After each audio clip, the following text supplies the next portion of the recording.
Numbers from Salt Lake County show how many people are now immune to COVID-19. Health experts say we could reach herd immunity sooner than you may think.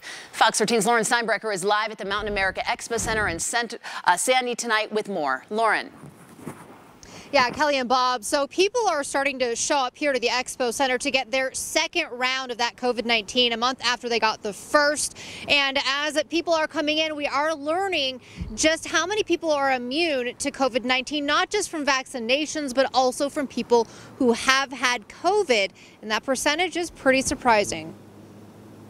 Here for round two. Which arm did you want to get it in today?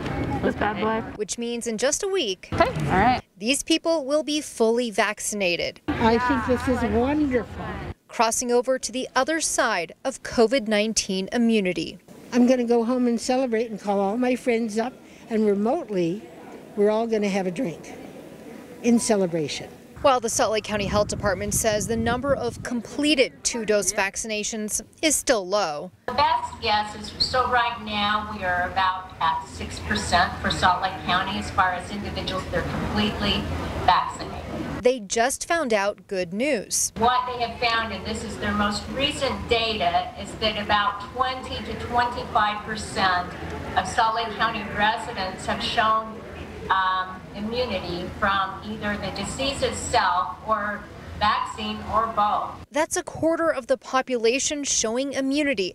The numbers thanks to the University of Utah's HERO project, which has been monitoring COVID-19 activity in the community since last spring. 20 to 25% is fabulous. Especially because Dr. Stephen Alder says they estimate that number was about 10% heading into December.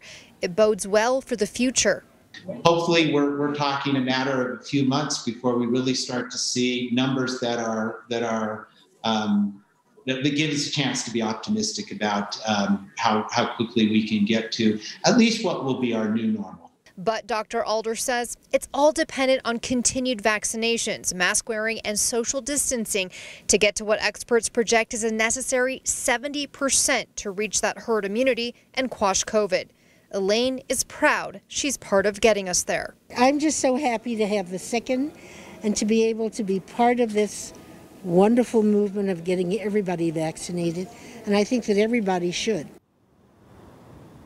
Now, in addition to tracking those immunity numbers, the Utah HERO project has also been looking at some other things like transmission in schools and even the economy. And they say what they're finding is that statewide mandates correlate with consumers seeming to get out more and feeling safer going to places where they feel like safety measures are being taken. So there's actually a positive correlation between statewide mandates and the economy. And they're also finding that transmission within schools that are following guidelines is very low for COVID-19.